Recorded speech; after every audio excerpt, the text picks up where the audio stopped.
दिफा की थोड़ी सी हमने बात करनी है जो कि मजीद मजबूत और मुस्तहकम होता जा रहा है हर गुजरते दिन के साथ। पाकिस्तान ने चीन से J-35 स्टेल्थ, ये सबसे लेटेस्ट है J-35 5th जनरेशन इसको कहा जाता है, और J-500 अबाकस तैयारों और HQ-19 बैलिस्टिक मिसाइल दिफाई निजाम की खरीदारी का इरादा जाहिर करने के बाद चीनी दिफाई कंपनीज के शेयर्स में जबरदस्त इजाफा हो गया। क्या बात है, अब हम जहां शॉपिंग करते हैं वहां लाइनें लग जाती हैं, उनकी किस्मत बदल जाती है, उनके शेयर्स जो हैं वो बढ़ जाते हैं जब पाकिस्तान डिफेंस के लोग एक तरफ शेयर्स गिर जाते हैं, क्या बात है, एक तरफ शेयर्स गिर जाते हैं जब वहां तैयारे गिरते हैं और वो कहते हैं किनको हमने तैयारे दे दिए अपने, और दूसरी तरफ ये कि अभी डील हुई नहीं है और शेयर्स बढ़ गए। और बात ये कही जा रही कि if Pakistan forces wanted then it's a good product. बिल्कुल ऐसे ही है, then it's really good if they wanted. तो हमें खालिद चिश्ती साहब ने ज्वाइन किया, रिटायर्ड कॉमोडोर हैं। चिश्ती साहब बहुत शुक्रिया, आपने हमें वक्त दिया। ये बताइएगा पहले तो ये जो थोड़ा सा आप बेहतर वजाहत कर पाएंगे ये J-35 स्टेल्थ, J-500 अबाकस तैयारे और ये HQ-19 बैलिस्टिक मिसाइल दिफाई निजाम, थोड़ा सा नटशल में बताइए हैं क्या ये और कितना हमारा दिफा और मजबूत मुस्तहकम होगा। पक्के नाम है, मुश्किल करते क्या है। Thank you very much Nadia और ज़ुहैर, आपका आपने इनवाइट किया। जी ये बिल्कुल थोड़े मुश्किल नाम आपने सही कहा है, लेकिन ये काम उससे भी ज्यादा अच्छा करते हैं जितने मुश्किल नाम है। ये स्टेल्थ जहाज बुनियादी तौर पर जो J-35 है ये चाइना का सबसे लेटेस्ट स्टेल्थ जहाज है, और मैं आपके व्यूअर्स के लिए थोड़ी सी टेक्निकल की बात है, स्टेल्थ थोड़ी सी बेहतर इसको एक्सप्लेन कर देता हूँ। जी बिल्कुल, मैं पूछना भी चाहती थी कि स्टेल्थ क्या, मैंने वीडियो गेम में तो पता है मुझे वीडियो गेम में क्या होता है स्टेल्थ का मतलब, लेकिन ये जेट्स में स्टेल्थ का क्या मतलब है। जी ये जब वर्ल्ड वॉर में से पहले रेडार बने थे, जब से रेडार डिटेक्ट करना शुरू किया उन्होंने फाइटर जहाजों को, उसी वक्त से ये रेस लग गई थी कि अब रेडार से बचा कैसे जाए। 70s में 117 एक अमेरिका ने जहाज बनाया और ये रेस शुरू हो गई कि अब ये रेडार की जो शुआएं होती हैं, जो रेस होती हैं, ये कैसे वापस ना जाए रेडार के पास, जिससे ये जहाज रिपोर्ट हो जाता है कि फलां जगह पे जहाज है।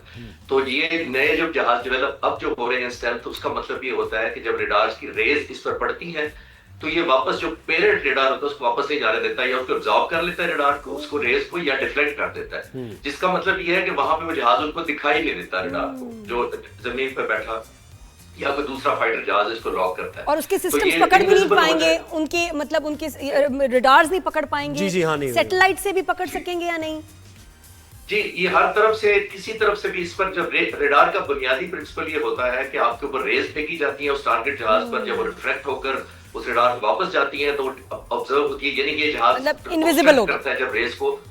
तो हाँ जी, ये क्योंकि रेस को वापस नहीं जाने देता उस रेडार के पास, या डिफ्लेक्ट करता है, या पेंट ऐसा स्पेशल इस्तेमाल होता है कि उसको एब्जॉर्ब कर लेता है, जिसकी वजह से उनको ये खबर ही नहीं होती कि यहाँ कोई चीज है। यानी ये पहला असूल स्टेल्थ का ये ज्यादा। अच्छा, स्टेल्थ यही नहीं रुका, ये जैसे मैंने कहा वर्ल्ड वॉर से शुरू हुआ, फिर ये अमेरिका ने सबसे पहले 2005 में एक जहाज सबसे पहले बनाया F-22 रैप्टर के नाम से, ये तकरीबन 2005 में अमेरिका ने इंडक्ट किया, फिर 2015 में उन्होंने F-35 लाइटनिंग के नाम से इम्प्रूव किया। लेकिन रशिया चाइना भी पीछे नहीं रहे, रशिया ने तकरीबन 2020 में और चाइना ने 2017 में दो अपने अपने जहाज बनाए। रशिया ने बनाया था Su-57 और चाइना ने बनाया था J-20, पहले J-35 जिसका आप जिक्र कर रहे थे, उससे पहले J-20 बनाया था जो स्टेल्थ फीचर्स के साथ था। अब ये फीचर सिर्फ यही नहीं होते कि इसकी इंटीग्रेशन होती है इसकी पायलट के साथ, वो थोड़ी सी एक्सप्लेनेशन कॉम्प्लिकेटेड मैं नहीं करना चाह रहा, ये इंटीग्रेशन बड़ी जबरदस्त होती है। आजकल तो नए जो जहाज आ रहे हैं उनमें AI यूज हो रहा है, यानी पायलट को AI हेल्प करता है ओरिएंटेशन करने के लिए। सही है। अब कमिंग बैक टू ये जो पाक फिजाइया के पास ऑलरेडी चाइना का जितना इक्विपमेंट है, और आपने बिल्कुल सही इंट्रो में कहा कि जो हम यूज कर रहे हैं अल्हम्दुलिल्लाह, हम तो एक किस्म का फ्लैगशिप एयरफोर्स बन गए हैं कि जिसको हम इस्तेमाल करते हैं वो अपग्रेड चली जाती है, दुनिया उसकी कदर करना शुरू कर देती है, शेयर ऊपर चले जाते हैं, और जो मेरे अक्रॉस द बॉर्डर दोस्त इस्तेमाल कर रहे हैं उनके शेयर्स भी डाउन हो जाते हैं, कंपनियां भी पैरिस होती हैं, और ऑब्वियसली उनका बिजनेस के ऑर्डर्स कैंसिल हो जाते हैं, जो राफेल वगैरह के केस में आपने देखा हो रहा है। सही। अब ये जो J-35 है, ये बुनियादी तौर पर ये चाइना में भी फुली उस तरह चाइनीज एयरफोर्स, ये इतना लेटेस्ट है कि चाइना की अपनी एयरफोर्स में भी अभी फुली ऑपरेशनल इंटीग्राइज नहीं हुआ। तो यानी दुनिया में सिर्फ चाइना और पाकिस्तान के पास ही होंगे अभी।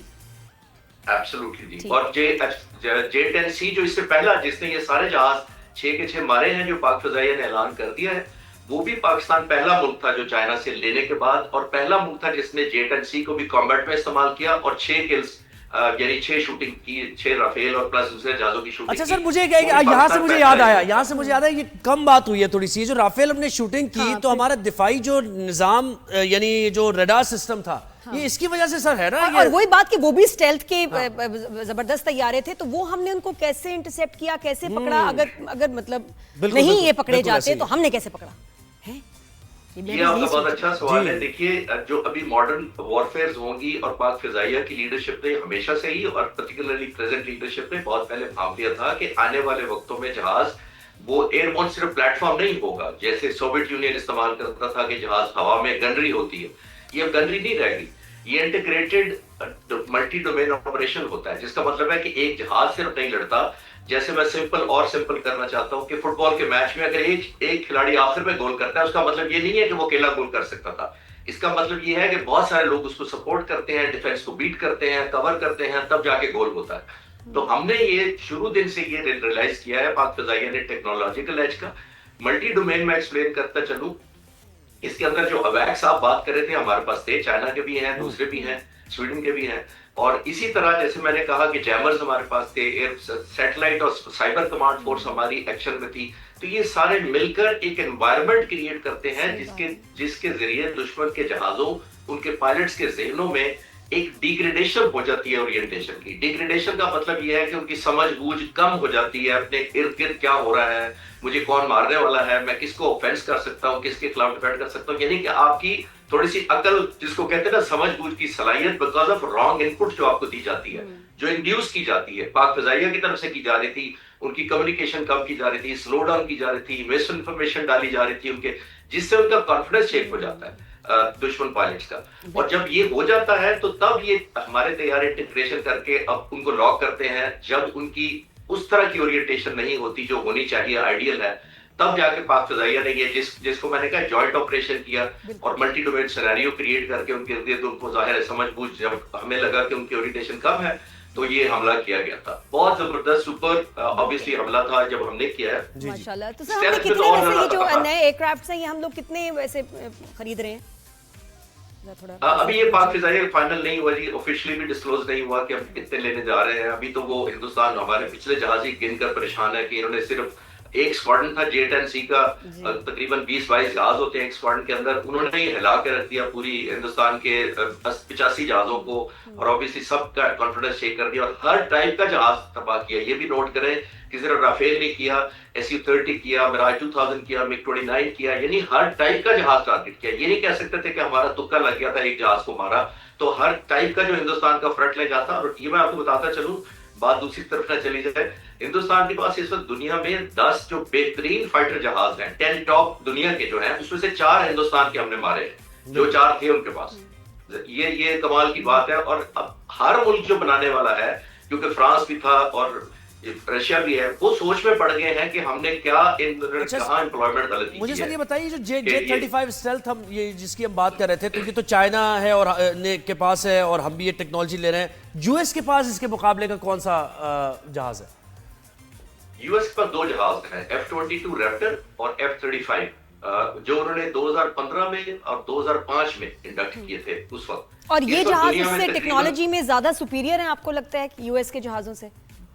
मैं इसलिए कह सकता हूं कि सुपीरियर ओवरऑल होगा स्टेल्थ फीचर्स की वजह से कि वो उन्होंने 2015 में लॉन्च किया था और उसके बाद अपग्रेड नहीं किया। उनकी एक एक्सपोर्ट वर्जन है, ये भी ज़हन में रखिएगा कि अमेरिका एक्सपोर्ट वर्जन लोगों को देता है, जो खुद इस्तेमाल करता है वो नहीं देता। लेकिन चाइना से जो इंशाल्लाह हमारी डील होगी, हमें वो मिलेगा J-35 जो चाइनीज एयरफोर्स खुद इस्तेमाल कर रही है।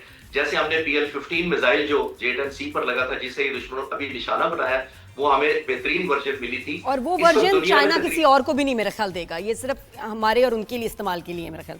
एक्सीलेंट। अच्छा, इसके बारे में लेने के बाद तो इसके बारे में और मतलब इतना ओरिजिनल वर्जन किसी और को नहीं देंगे वो, हमारे लिए जरा। अच्छा, ये सब ब्लूमबर्ग की रिपोर्ट है, उसके मुताबिक ये जो खबर आई है कि पाकिस्तान ले रहा है, तो ये जो एयरक्राफ्ट कॉर्पोरेशन है वहाँ चाइना की, उसके एसेट्स की कीमतों में 10% से ज्यादा इजाफा हुआ है और दीगर दिफाई कंपनीज के जो शेयर्स हैं उसमें 15% तक इजाफा देखा गया इस खबर के बाद। तो ये बड़ी एक देखिए स्टेल्थ एक ऐसी चीज है जो बहुत सारे मुल्क और भी काम कर रहे हैं। जापान काम कर रहा है, इटली, यूरोप काम कर रहा है, और खास तौर पे हमारा दोस्त टर्की बहुत काम कर रहा है। कान एक जहाज है KAA, उसको बनाने की कोशिश कर रहा है। सारे मुल्क इस पर ज़ाहिर है डिस्परेट हैं, लेकिन क्योंकि चाइना का टेस्ट हो गया, आपने नोट किया होगा कि रिप्यूट इतनी है, हम कॉम्बैट टेस्ट, चाइना जहाज बहुत अच्छे बनाता है। लेकिन आपके व्यूअर्स को मैं इंटरेस्टिंग बात ये बताता चलूं कि 1966 में जब हमने चाइनीज जहाज लिया था, उस वक्त चाइनीज की ये अवेयरनेस नहीं थी, क्योंकि पाक फिजाइया में उसके बाद F-16 आए, फिर राजिद आए, तो हमने बहुत फीडबैक दिया चाइनीज को कि ये जो जहाज आप बना रहे हैं दुनिया में रेलेवेंट अब नहीं रहे, आप टेक्नोलॉजी इंप्रूव करें, इलेक्ट्रॉनिक्स में जाएं, आप रेडार इंप्रूव करें। तो हमने भी रेसिप्रोकेट किया। आपके व्यूअर्स को मैं एक प्राइड के सेंस में बता रहा हूँ कि हमने पे बैक किया, उनको गाइड किया। हमारे इंजीनियर टेक्नीशियन वहां बहुत साल रहे चाइना में, और स्पेशली JF-17 थंडर जो हमने बनाया जॉइंट वेंचर, उसमें भी हमने बहुत इंप्रूवमेंट्स चाइना को वेस्टर्न इक्विपमेंट और जहाजों से इंस्पायर होकर उनको मोटिवेट किया कि आप भी आपकी मौजूदगी का फायदा उठा। मुझे तो इसमें इंटरेस्ट बहुत हो रहा है, इसकी ये जो स्टेल्थ टेक्नोलॉजी है इसमें थोड़ा सा और इंटरेस्टिंग। ये जो डिसेप्शन होता है, ये डिसेप्शन कैसे करता है स्टेल्थ? यानी कि अगर मिसाइल ठीक है ट्रैक एंड ट्रेस हो गया, किसी ने ट्रेस कर लिया उसको, तो वो डिसेप्शन के लिए क्या इस्तेमाल करता है, क्या उसके अंदर सलाहियत है? देखिए, डिसेप्शन तो वो काउंटर जैमर्स होते हैं, लेकिन ये जहाज क्योंकि पिक नहीं होता। एक और मैं आपको दिलचस्प बात बताता चलो, क्योंकि आप इंटरेस्ट ले रहे हैं तो मैं आपको इंटरेस्ट बात बताता करूं कि इसमें सारे जो फ्यूल के टैंक्स, आमतौर पे देखा होगा आपने, टैंकियां जहाजों के नीचे बड़ी बड़ी गोल सी मिसाइलों टाइप लगती हैं, मुझे ऐसा लगता है कि वो फ्यूल टैंक्स होते हैं मोस्टली बड़े बड़े, और वेपन्स भी बैली के नीचे या विंग्स के नीचे जहाज मोस्टली ले जाते हैं। इसके अंदर वेपन्स भी बाहर नहीं ले जाए जा सकते, क्योंकि वो फिर रेडार से टकराकर अपनी रेस का पता दे देंगी कि यहाँ पे कुछ है।